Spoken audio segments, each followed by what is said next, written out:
Welcome to Anam Cara. We are very happy to welcome you this morning on this windy, rainy, tropical depression Saturday. First day of fall. First day of fall, yes. We are not depressed here at all. We are having a really good time this morning. We welcome you to our discussion this morning on co-creating your life with the divine, which is going to be in October on the 21st, right?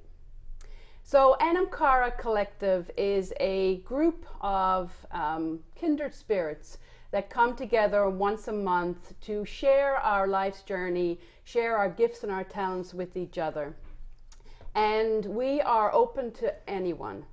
We are all inclusive. It doesn't matter who you are, where you come from, how you identify sexually.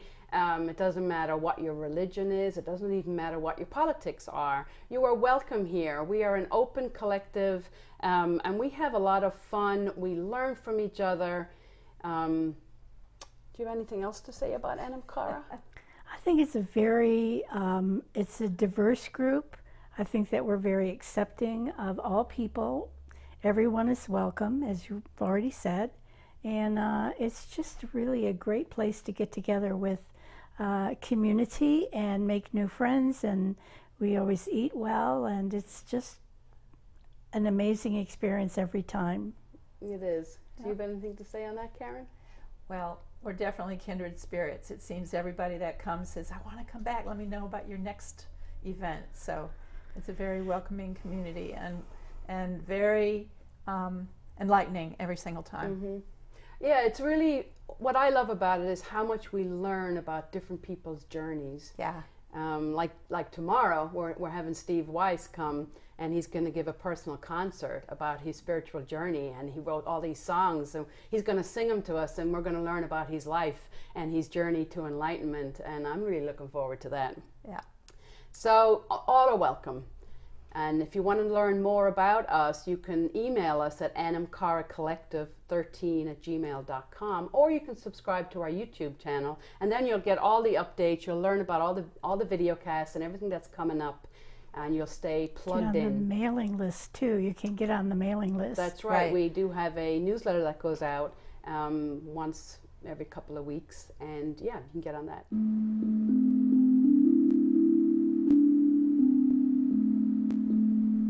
So today we're going to talk about co-creating our life with the divine, which is going to be on Saturday, October 21st from 1 to 4 p.m. at the farmhouse in Goochland.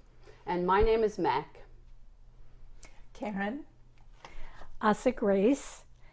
And I want to share a quote from George Bernard Shaw that is applicable to what we're going to be talking about at the next session. Life is not about finding yourself. It's about creating yourself. George Bernard Shaw. I thought that was pretty applicable to what we're going to be talking about. Yes. Yeah. How do you co-create yourself or ourselves? That's a great question. So I really started on this very intentionally on a daily basis when Linda Ferguson came to Anam Cara in February, and she taught a class on the law of attraction. And she gave us some resources to follow up with, and I started looking at those resources, and every single day at nighttime and then first thing in the morning, I started doing all of these guided meditations and these positive affirmations. And the whole thing about the law of attraction is to raise your vibration to be on the same alignment with Creator. And that can be divine, God, Great Spirit, source energy, however you call the higher power. And then I became aware of the thoughts, my own thoughts, and how my own thoughts are mostly unconscious or subconscious. And one of the things with these guided meditations that they teach you is how to be aware of your body and how your body feels and the emotions, because they're all being guided by your thoughts. And so you might wake up and you just don't feel too good. You feel achy or you feel cranky. Do you ever wake up and you're just cranky? And you're not aware that there's thoughts going on in a loop inside your mind, that you're reacting to something else that happened yesterday, or somebody said something to you. And so you're completely unconscious of these thoughts that are guiding your emotions. And you go through your day and you have an absolutely horrible day. You've had a horrible day, right? I've had horrible days. And now look at the reverse. There's something that happens that raises your vibration and you wake up feeling really good. And you have a really great day.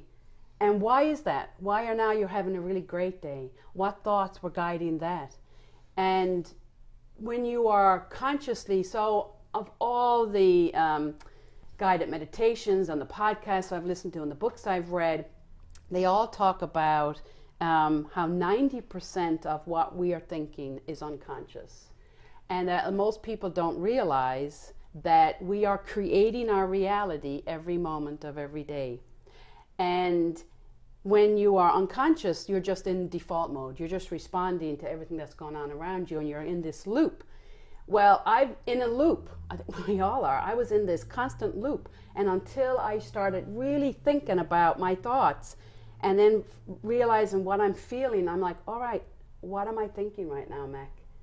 And I started listening to my inner being, my inner guidance, and I started learning of these looping thoughts that were not very good.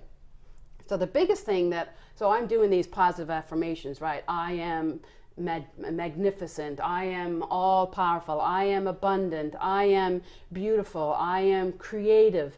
And then I'm hearing this little voice in the background saying, no, you're not. Don't you remember this? Don't you remember that? And I start doubting myself. Mm-hmm. And the biggest thing that's in the loop in my brain was, I don't deserve. And I'm like, wow. Mm-hmm.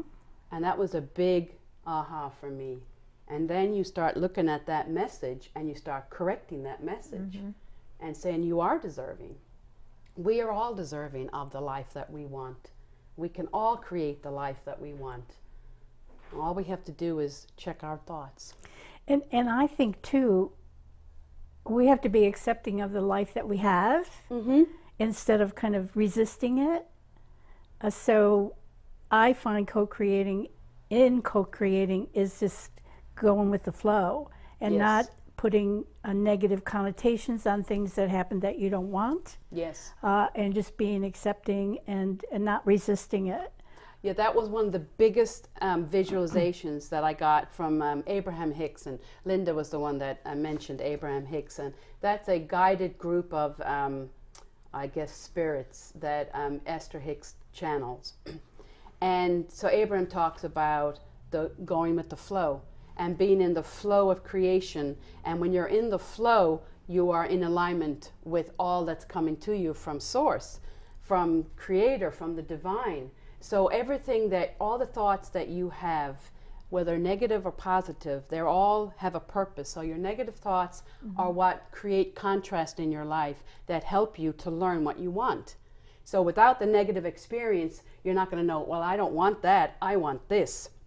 And then you start putting out that thought, I want to be abundant, I want to have a loving relationship, I want to love my job, I want to have access to travel, I want to be healthy and be in total well-being.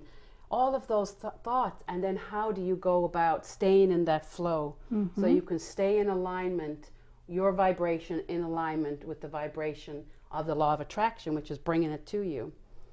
Yeah, and not to, another thing is, see, I go to like self-deprecating, like, oh, Mac, you could do better than that. Like, that's a bad thought, Mac. Why did you go there? You have to be very forgiving of yourself and allow yourself to be where you are and take baby steps. You can't go from point A to point B just immediately. You have to be willing to take little baby steps, and you might take 2 steps forward, one step back, and that's all part of the journey. Yeah, it's all a journey. That's just what I was going to say. Very, with its ups and downs, just like, well, any moment in time seems to mirror the overall journey, because it's going to have its pebbles along the way or its crevices that we need to see as not a roadblock, but an opportunity to find an alternative method or a way to overcome and that makes us stronger, right? Yeah, it does. Yeah. And one of the biggest messages that I've got is that we are all part of the divine. We are all aspects of the divine. We're all sparks of that creative divinity. Yeah. It's within all of us. So we have immediate access. We are never separate from God, from the divine. And all we have to do is quiet our mind and get below all the thoughts and all the conditioning into that quiet space within us. And then we can hear our own spirit. We can hear the divine. We can be guided. That is extremely hard for me to do. Meditation. I spend most of my time in my brain thinking about what I have to do and what I'm going to do next. And so to take that, that's why I like meeting with Anam Cara and doing these video shoots even, because it gets me back on track and it reminds me of what I need to be doing and how far away from that I can stray. I remember decades ago when I first read that we were creating our own life, I was like, oh no, I reject that. I totally reject that, because if that's true, I'm in big trouble. And so I didn't do it for years, and things continued to not be great. And I had moments, good days and bad days. But now I kind of feel like I'm in a good place and I'm in a good flow. And it's even funny when to hear you say that, because you are such a manifester.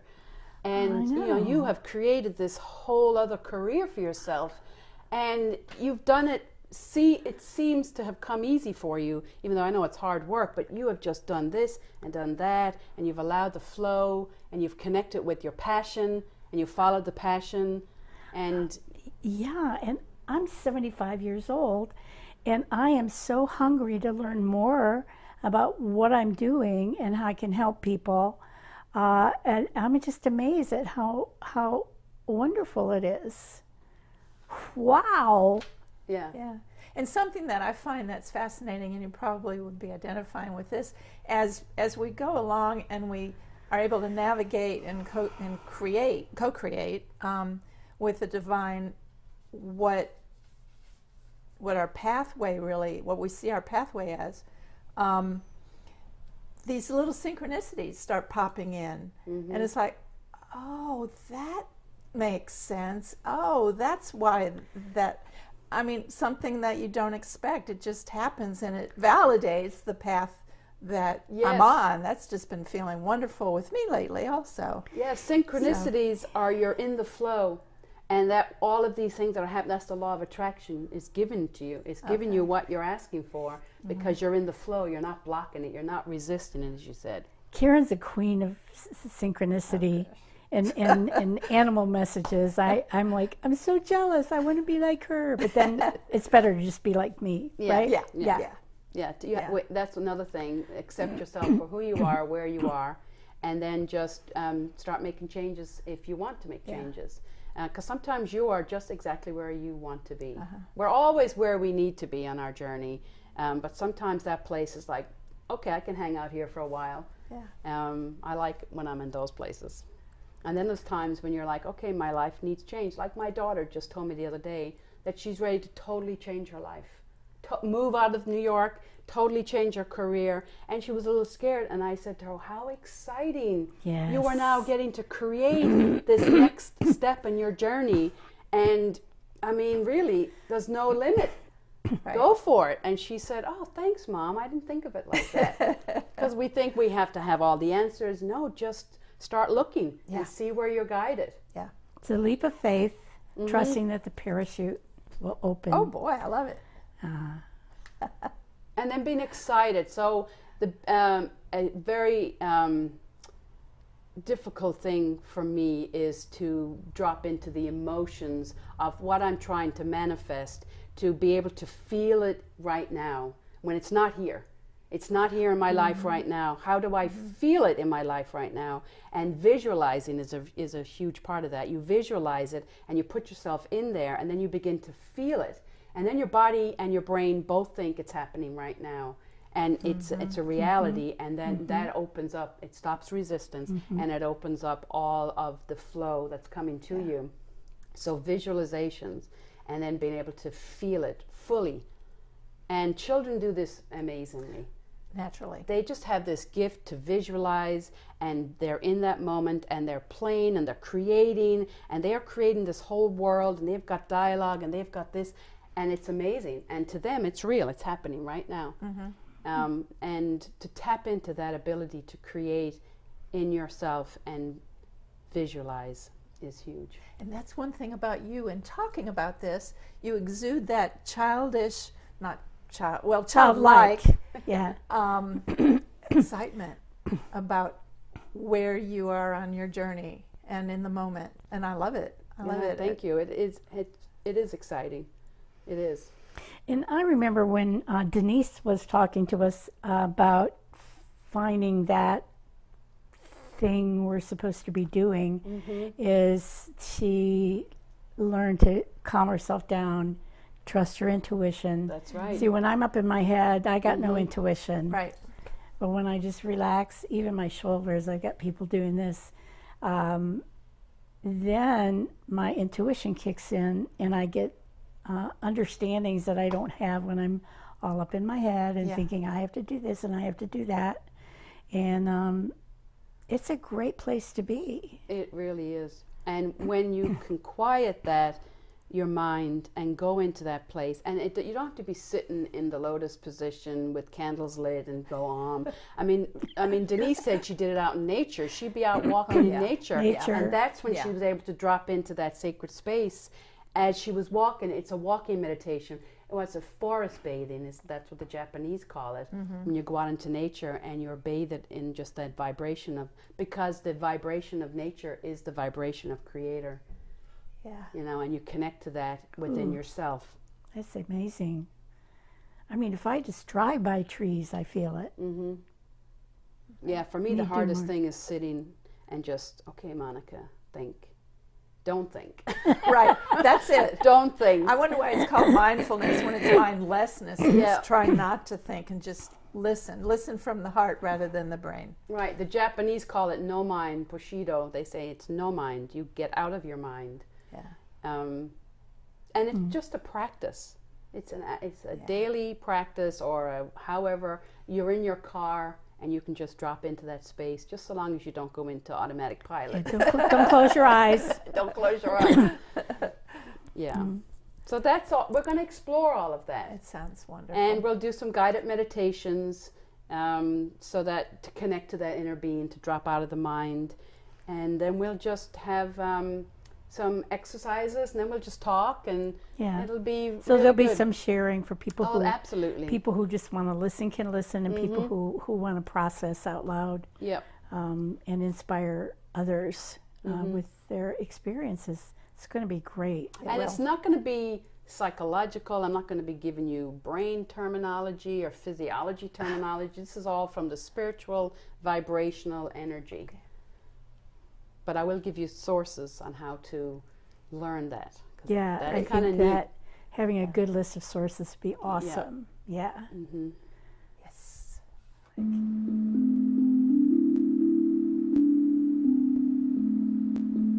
Thank you for joining our video cast for our upcoming class on October 21st from 1 to 4. It's a Saturday, and we'll be talking about co-creating with the divine.